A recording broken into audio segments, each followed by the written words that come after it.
de estar con ustedes en La Mira, gracias a la señal en vivo de Visión Noticias Perú. Hoy domingo de resurrección y resucitaron las encuestas. Vaya que nos trajeron más de una sorpresa, nos ha verdaderamente sorprendido y vamos a ver en imágenes los resultados del día de hoy, fresquitos, acaban de aparecer en circulación nacional.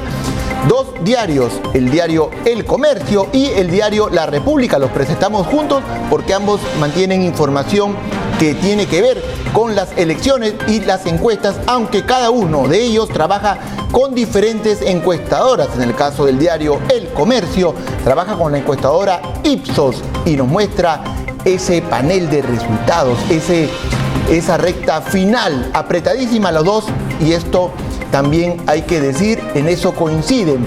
Pero Ipsos nos dice que quien va punteando las encuestas es el señor Johnny Lezcano de Acción Popular con 14.7%, seguido muy de cerca por el señor Hernando de Soto con 13.9%.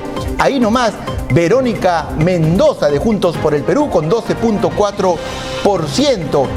Y sigue George Forsyth con 11.9%. Y también ahí nomás pisándole los talones Keiko Sofía Fujimori de Fuerza Popular con 11.2%. Hasta ahí termina el pelotón del Comercio, aunque incluyen también al señor Rafael López Aliaga, pero ya bastante relegado con 8.2%. Esto es Ipsos Apoyo, publicado por el diario El Comercio. Vemos al lado el caso del diario La República, que es otra encuestadora en la cual se apoyan, y estamos hablando de IEP, y el resultado es bastante diferente. 9.8 empatados en el primer lugar, la señora Keiko Sofía Fujimori y Hernando de Soto. Un empate exacto, no un empate técnico, un empate exacto en el primer puesto. Segundo lugar para Rafael López Aliaga, que en el anterior la encuestadora Ipsos lo considera prácticamente fuera del pelotón. IEP lo pone segundo prácticamente, o bueno, tercero, con 8.4%. Luego viene Johnny Lezcano con 8.2%. Como vemos, el caso de Ipsos lo pone primero, en este caso IEP lo pone cuarto con 8.2%. La señora Verónica Mendoza con 7.3% y Pedro Castillo entra a este pelotón según IEP con 6.6%, superando incluso a George Forsyth, que cierra este pelotón ya prácticamente fuera del mismo con 5.7%. Lo más saltante de estas dos encuestas es que no se parecen en nada. Eso es lo más sorprendente. Hay que decir también las fichas técnicas. En el caso del Comercio, hablamos de un simulacro de votación con cédula en mano, presencial y en una ánfora secreta.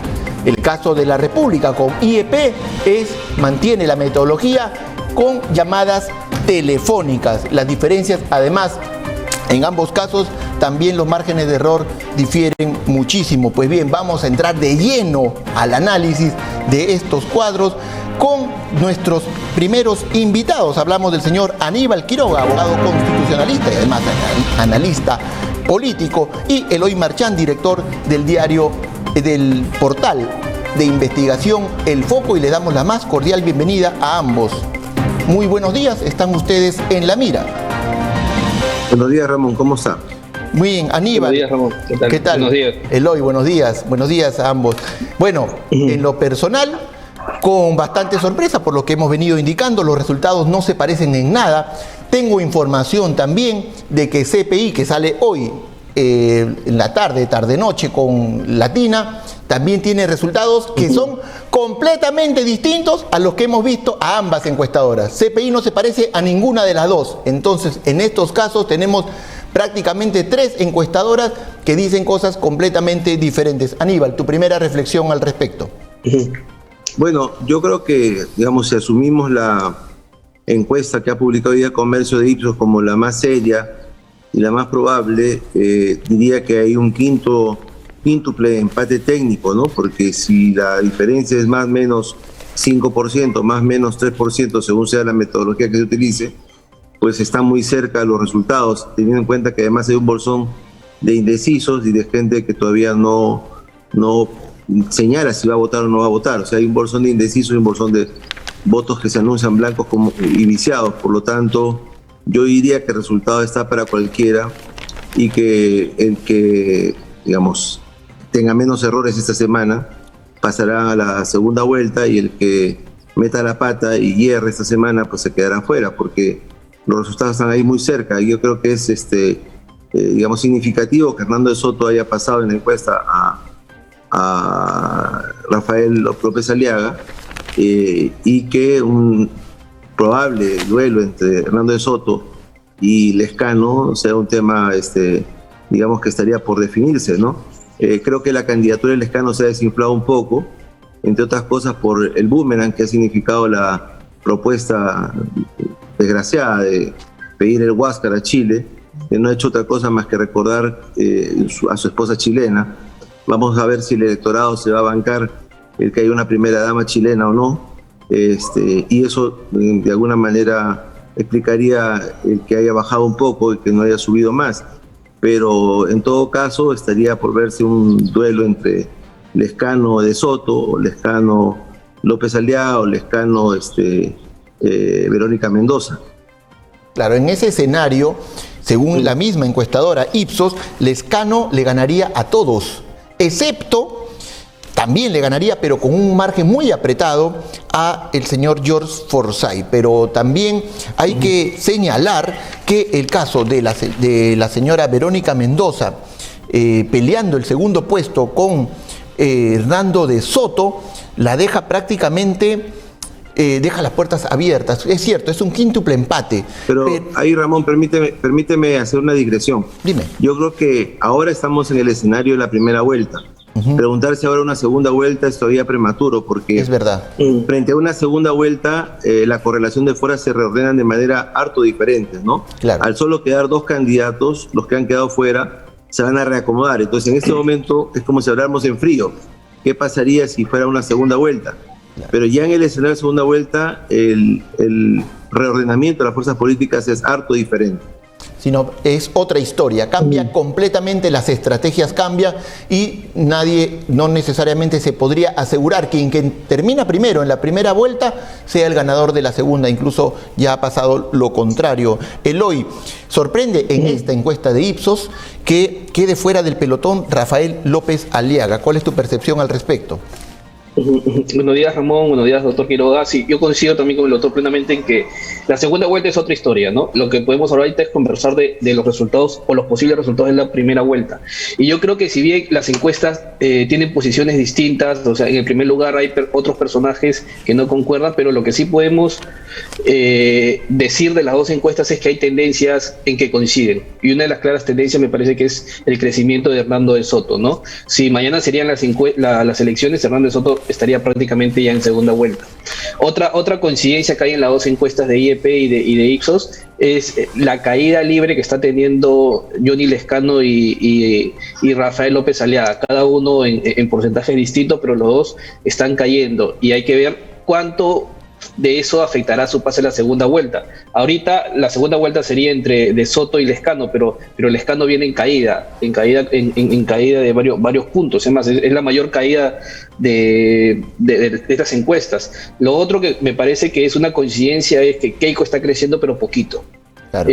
Tanto en simulacro de Ipsos como en encuesta le da alrededor del 1% de crecimiento, y también IEP le está dando crecimiento a Keiko, le está dando 2 puntos, por encima de los 2 puntos de crecimiento. Claro. Lo otro, Rafael López Aliaga está prácticamente igual que, como decía, que Lezcano en caída libre, y ahí ya el duelo prácticamente parece ser de 5, ya no de 6 como era la semana pasada, porque George Forsyth ya estaría quedando fuera. Bueno, y el gran misterio es Verónica Mendoza, ¿no? Porque ahí sí las dos encuestas difieren por completo, ¿no? Mientras en IEP dicen que están cayendo, en Ipsos dice que está subiendo, ¿no? Ya, ahí quería detenerme, y esto se lo traslado al doctor Quiroga. Es verdad lo que dice Eloy. En una dice que Verónica sube, en el otro que cae. Pero ambas coinciden en que Pedro Castillo sube. Entonces, lo normal o lo que uno podría imaginar es que sube Castillo en desmedro de Mendoza. salvo que Mendoza haya captado votos de algún modo del centro, que serían en este caso de Forsyth. ¿Cómo lo percibes tú, Aníbal? Y bueno, mi saludo también a Eloy, que es un gran periodista.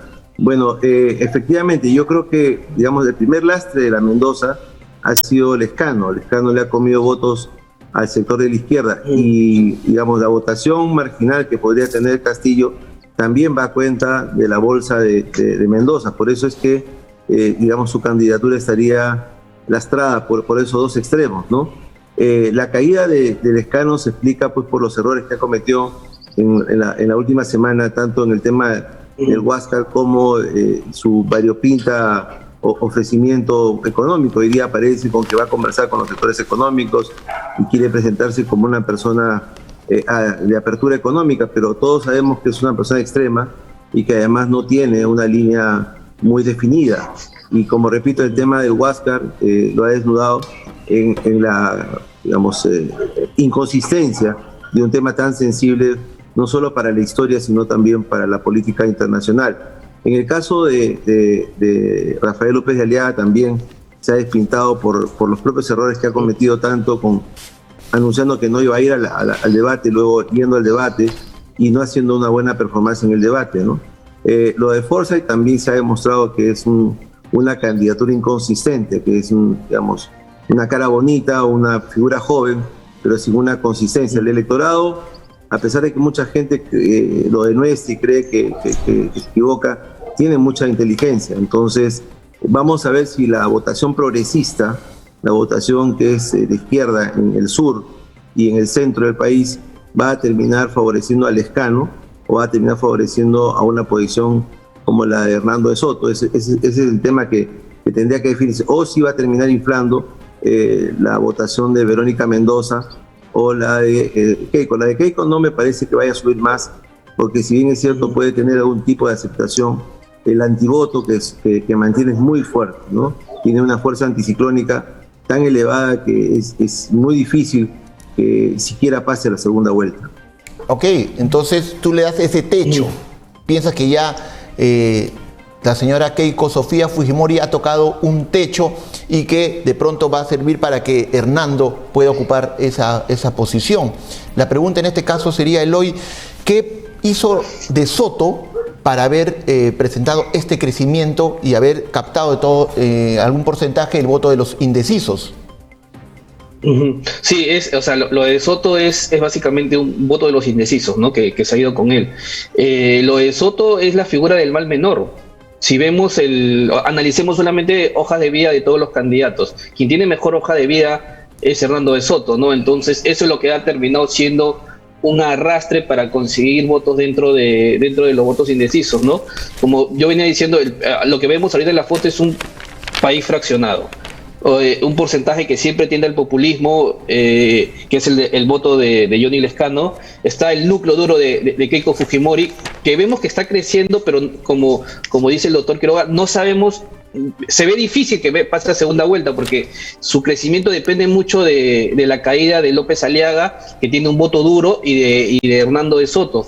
El voto de Verónica Mendoza es el voto progresista, el voto de izquierda de siempre, bueno, y que en cierto modo lo de Forsyth es el voto de la antipolítica, que poco a poco va desapareciendo a medida de que se acercan las elecciones, pero yo veo en Hernando de Soto como el mal menor. Justamente el mal menor ha terminado ganando las últimas elecciones presidenciales y eso es lo que se está inclinando. La gente ha empezado a ver un poco hojas de vida, por lo que vemos el mal desempeño, por lo menos el desempeño no destacado que tuvo en las elecciones últimas, no han afectado, perdón, en el debate último no ha afectado mucho a Hernando de Soto.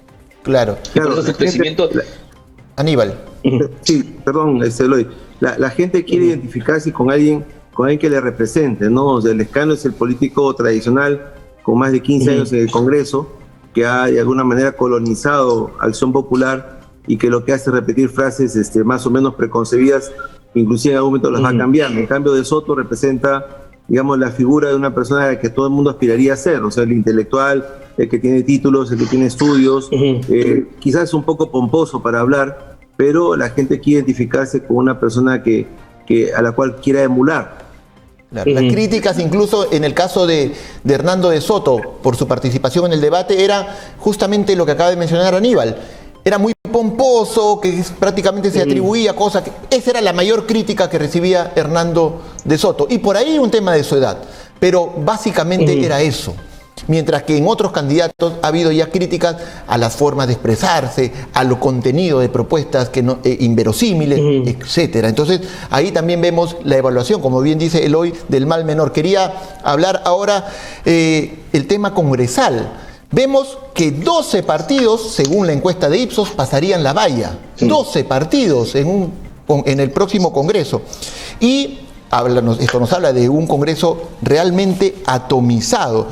Y que quienes quedarían fuera, al menos de los que vemos que ya se proyectan. El PPC quedaría fuera, el FA quedaría fuera, bueno, Perú Patria Segura, Contigo, y el partido de Ollanta, esos quedarían fuera. Todos los demás aparentemente entrarían con la única posibilidad de pronto de quedar fuera del FREPAP. ¿Qué opinas, Aníbal, de esta situación?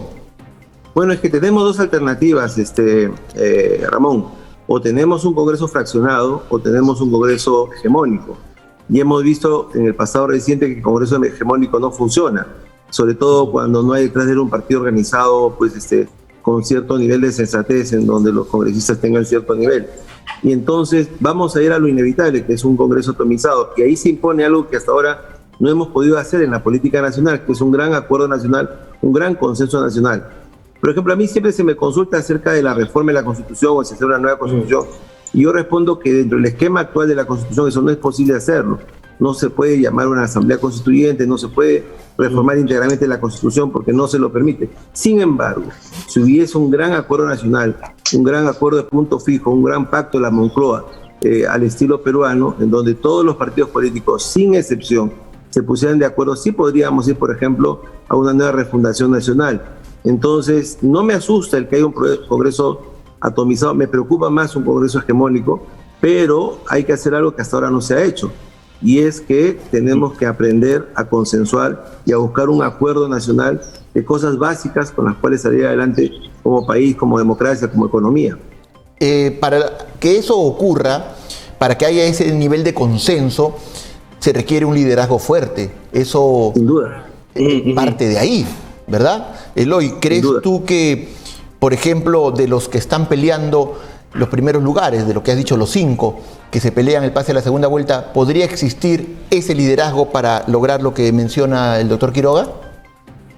Otra vez aparece como el mal menor Hernando de Soto, ¿no? Porque si Rafael López Aliaga lo que va a ser una polarización extrema del país, según las propuestas que ha venido difundiendo, ¿no? Porque es un personaje que tiende poco al diálogo, ¿no? De Keiko Fujimori y Verónica Mendoza terminan también siendo un misterio porque no sabemos, o sea, la experiencia que tenemos de Keiko es los últimos 5 años, donde básicamente fue bastante obstruccionista con el gobierno de Kuczynski. Lescano es un político mañoso, con cierta maniobrabilidad. Quizás también él podría entablar un diálogo. Yo veo entre los 5 que están llegando a la recta final, Lescano y De Soto como las personalidades que podrían ciertamente entablar un diálogo que, como bien dice el doctor Quiroga, es lo mejor que podría haber para estos 5 años. El politólogo Alberto Vergara decía, por lo mínimo que se podría pedir para este quinquenio que se viene es no vacancia, no disolución del Congreso, por lo menos para que empiecen a funcionar las políticas públicas y el país empiece a enfocarse en las cosas que de verdad importan. Pero como se va la cosa, va a ser un Congreso realmente atomizado. En el mejor de los casos, Acción Popular, que sería, según la encuesta de Ipsos, la primera minoría tendría alrededor de 20 congresistas, ¿no? Claro. Ahora, yo creo que, digamos, Ramón, si me permites, Lescano se presenta como un gran político segundón, ¿no? Yo creo que sería difícilmente un líder y él va a impulsar políticas absurdas para que lo llegue a la popularidad de un lado a otro, digamos, al estilo de Vizcarra. En cambio, De Soto, sí, yo creo que por su carácter, digamos, intelectual y su formación, tendría a consensuar o a concentrar un mayor liderazgo en el sentido de lo que se requiere, de lo que requiere el país, y no buscando un tema personalista, ¿no? Ahora, según lo que menciona justamente esta misma encuesta de Ipsos, la segunda fuerza congresal sería Fuerza Popular. Es decir, Keiko, si bien no pasaría de pronto a una segunda vuelta, o de repente no ganaría las elecciones, tendría presencia en el Congreso de todas maneras. Habría que ver ahí cuál es realmente su grado de madurez respecto al anterior y ver si es que ella realmente aprendió la lección y asumió sus errores y en este caso entraría a ese camino del consenso, porque la presencia que tendría sería seguida de Juntos por el Perú, el partido de Verónica Mendoza, y ya sabemos que las agendas ahí son completamente opuestas. Aníbal. Bueno, entonces el país pues se enfrenta a un gran abismo, ¿no? Efectivamente, Keiko perdería la tercera elección y probablemente saldría de la figura o del escenario político y quedaría con una bancada importante que tendría que haber aprendido de lo que dicen ella misma señalado han sido sus errores. Y lo mismo pasaría con el tema de Verónica Mendoza y su bancada, ¿no? Si pueden restañarse rápidamente las heridas y pensar en el país y no empezar a pensar en las elecciones de 2026 y trabajar sobre la base de esos personalismos. Ese es el reto que tendría el Congreso y yo creo que si hemos aprendido del pasado reciente, efectivamente, no disoluciones, no personalismos, no obstruccionismo, y ir a lo que decía hace un rato. Para empezar, para la lucha de la pandemia y las vacunas que se ven tan lejanas, un gran acuerdo nacional de cosas básicas. Nadie le pide que renuncie a su ideología ni que renuncie digamos, a sus creencias más importantes. Se le pide que se hagan consensos sobre mínimos vivibles, mínimos democráticos aceptables por todos. Las prioridades en este caso sería el tema netamente pandemia. Al menos este año, eso sería prácticamente, no sé, el 80% de la agenda, seguida por reactivación económica. Pero para empezar, digamos, la ruta de la reactivación, se tiene que controlar el tema de la pandemia y en este caso el tema de las vacunas ha recibido propuestas en los debates inverosímiles y que se han dicho para la tribuna, pero que no tiene ningún sustento. Eso es lo más preocupante en este momento. Eloy, ¿cómo lo ves? Sí, pues la primera, desde que se va a traer la patente de una de las vacunas para hacerla acá, desde que va a desarrollar la vacuna peruana, sí, pues la primera vuelta ha sido un aluvión de propuestas realmente que no tiene mucho sentido, pero lo que se debería apostar es en esta segunda vuelta que se van a empezar a formar coaliciones.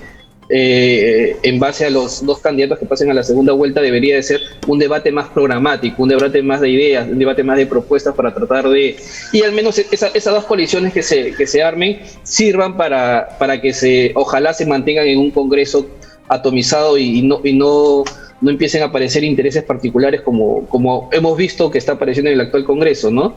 Va a ser un Congreso muy parecido al actual con nuevos personajes, como por ejemplo, según la encuesta de Ipsos, el señor Pedro Castillo tendría una pequeña bancada, ¿no? Claro. Y así, entonces tendría una bancada, una pequeña bancada. Entonces, yo creo que la segunda vuelta debemos enfocarnos, los líderes de opinión, los periodistas, todo, en tratar de que los candidatos desarrollen y planteen propuestas para este gran mal que es el tema de la pandemia, que es el gran tema que debería de ser la mesa central del debate de esta segunda vuelta. Y ni tan pequeña, porque vemos que el lápiz de Perú Libre de Pedro Castillo estaría por encima incluso de Somos Perú, del Partido Morado, de Alianza para el Progreso, de Podemos Perú y del FREPAP. O sea, no es una bancada tampoco tan pequeñita y sin embargo es la que muestra, en este caso a través de Pedro Castillo, una posición un poquito más radical. Incluso estaría prácticamente peleándole o en igualdad de cantidad con Renovación Popular, que es más bien el otro extremo, pero que más o menos van por ese camino. Aníbal, entonces, ¿crees tú que este cuadro, esta foto de hoy, se va a mover demasiado? También te pediría un comentario respecto a los votos del extranjero. Es muy probable que ese día no tengamos un flash definitivo, que tengamos diferentes flash en el momento del cierre y que tengamos que esperar los votos del extranjero. Se dice que esta vez menos de 300.000 votantes habrá. El caso de Chile, de hecho, que no van a votar. España también está complicado. Creo que van a aperturar en Italia, pero a partir del martes seguramente va a haber ausentismo también. Prácticamente lo definiría Estados Unidos. ¿Cómo lo ves, Aníbal? Bueno, esa es una foto importante, pero hay que tener en cuenta que hay una semana decisiva. ¿no? Y por lo tanto podría haber un vuelco que, digamos, deje de manera desdorosa a estas encuestas. Yo diría que es una aproximación a una semana y que durante una semana pueden pasar muchas cosas y el resultado puede ser muy diferente. No creo que exactamente lo que hoy día está en la encuesta se va a repetir el próximo 11 de abril. En segundo lugar, el voto extranjero no va a ser un tema decisivo ahora. En Chile no va a haber elecciones, no van a haber elecciones en Venezuela tampoco, y así en muchos países donde hay, cerrazón por la pandemia, no se va a permitir la votación. Los de Estados Unidos sí va a ser un voto importante, pero no creo que sea un tema decisivo. El tema decisivo va a estar en las ciudades y en el campo, en la medida en que la gente vaya a votar y que no haya ese gran ausentismo. Creo que el gran fin de la balanza, más que en los indecisos, esta vez está en el ausentismo, justificado por la dificultad para movilizarse, la lejanía de los centros de votación y el miedo a la pandemia. Hay mucha gente que prefiere pagar su multa y enfrentarse a la sanción y no ir a votar por un tema de seguridad. Entonces, la gran incógnita, de mi punto de vista, va a estar en el bolsón de las ausencias en la votación. Y luego de eso, los indecisos. Y como repito, esa semana es decisiva. El que se equivoca pierde, ¿no? Si tenemos 5 en la lista y están casi en un empate técnico, los errores se van a pagar. Entonces, vamos a ver quién se equivoca menos, quién acierta más, y sobre todo si el electorado quiere bancarse a una primera dama chilena o un político tradicional como Lescano, que habla todos los días para que la gente lo escuche, para agradar al oído, pero no necesariamente porque tenga una consistencia política muy sólida, ¿no? En el caso, Aníbal, de las reglas de juego, se habló mucho de que debieron flexibilizarse en algunos casos. Incluso Daniela Bugatás, aquí en este programa, dijo que para esta ocasión no debió considerarse la valla, o al menos no en ese porcentaje. ¿Qué opinas tú? No, pues porque las reglas son las reglas, pase lo que pase, si no vamos a desarmar el país a cada rato, ¿no?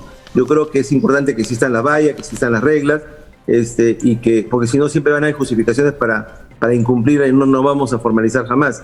Y creo que también es importante que el voto siga siendo obligatorio justamente para impedir que haya un gran ausentismo. Si hoy día el voto fuera voluntario, probablemente tendríamos más del 50% de ausentismo y nos enfrentaríamos al riesgo de una nulidad de las elecciones. Eloy, ¿tu opinión? Sí, yo también creo que coincido con el doctor que las reglas son las reglas. Esa propuesta de Daniela Bugatás un poco descabellada, ¿no? Y además a última hora, cómo tendría que haber una reforma constitucional de último minuto y creo que no. Yo creo que quizás la foto que nos podría dar, por lo menos ahorita lo que vemos es el quíntuple plate con un candidato que quizás tiene un pie y medio y eso, tampoco seguro, por lo menos un pie en la segunda vuelta, que es Hernando de Soto, por la tendencia que viene mostrando.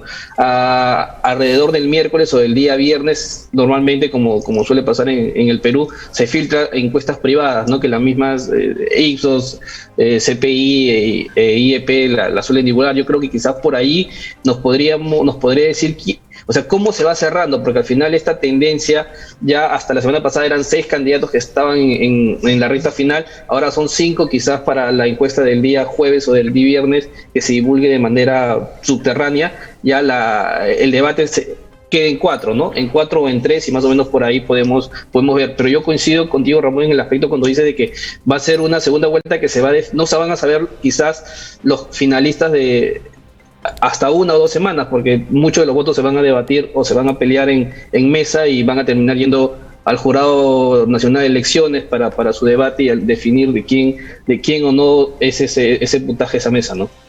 Aníbal, con esta nos despedimos. Entendemos que queda una semana y que muchas cosas pueden pasar porque están muy apretaditos, demasiado apretados. Prácticamente el margen de error une a 5. Pero ¿qué podría pasar para que cambie y el voto de los indecisos vaya a una sola candidatura o escoja entre ellas? ¿Qué es lo que debería pasar o qué es lo que no debería pasar? Bueno, no debería pasar para ellos una metida de pata, ¿no? Un error garrafal que inmediatamente lo sindique, le ponga una X encima y no se la pueda quitar en una semana. ¿Y qué debería pasar para ganar? Bueno, seguir subiendo la imagen, dando una imagen democrática, de apertura, de liderazgo, ¿no es cierto? No de pomposería ni de, digamos, poses manías o superpuestas, sino de un verdadero liderazgo que convoque a las personas que todavía no han decidido su voto y que sientan una identificación con lo que quieren para el próximo presidente del Perú. Eso es lo que tendría que pasar. Digamos, estamos en los últimos 100 metros y va a depender del sprint que le ponga uno. Si algunos quieren quemar etapas, de repente no van a tener piernas para llegar y por ahí se van a tropezar con un obstáculo insalvable, y por ahí alguien va a encontrar un segundo aire y va a poder llegar con más facilidad a la segunda vuelta. Son 2 rounds que se dan en este caso, ¿no? Llegar a la segunda vuelta y luego a la segunda vuelta, que como ya dijimos y coincidimos con él, es otra historia. Primero hay que ver los 2 primeros que van a llegar y después de eso se tendrá que recomponer las piezas. ¿Qué hacer para llegar? Pues no equivocarse en los últimos 100 metros y optimizar los recursos en esos últimos 100 metros de la mejor manera. Muy bien, Aníbal. Eloy, la última. Keiko no le ganaría a nadie en una eventual segunda vuelta. Sé que es otra historia, pero eso parece que es lo más probable que ocurra. ¿Crees tú que ella tenga posibilidades de llegar a esta instancia? A la segunda vuelta yo creo que cualquiera de los 5 podría llegar a la segunda vuelta. Yo creo que quizás por la tendencia Rafael López Aliaga en la próxima encuesta subterránea quizás podría quedar al margen y la cosa se dividiría en 4 candidatos, ¿no? Que serían Lescano, De Soto, Verónica y Keiko. Entonces yo creo que las posibilidades o los chances de que Keiko llegue a segunda vuelta están hasta ahora intactas. Está creciendo poquito a poquito, pero es un tema sólido. Lo de Verónica Mendoza me parece es la gran contradicción de estas encuestas. No sabemos en qué porcentaje está. Por ejemplo, en Ipsos la colocan mejor ubicada, ¿no? que IEP.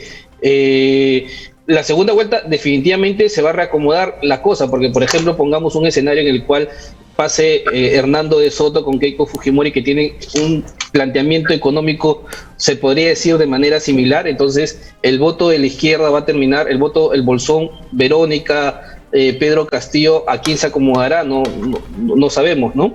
Por ejemplo, pongamos otro escenario, que pase Verónica con Keiko, que sería la polarización extrema, ¿no? Ahí sí se van a reacomodar al otro, Hernando de Soto, o por ejemplo Johnny Lescano, ¿a quién apoyarán?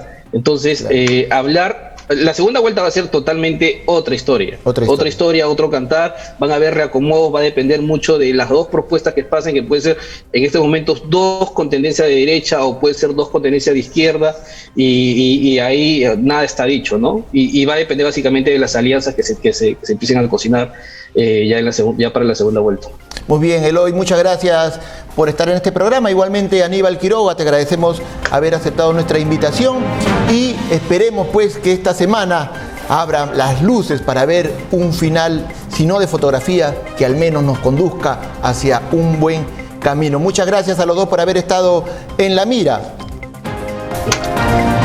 Muy bien. Vamos a ir a una brevísima pausa comercial y vamos a regresar con más de este análisis de las encuestas que nos han cambiado muchas cosas y nos ha hecho replantear al menos lo que veníamos observando. Veníamos pensando que las cosas iban claras por un lado, pero vemos que ahora la figura cambió completamente. Vamos a ir a una brevísima pausa comercial y regresamos. Estamos en La Mira.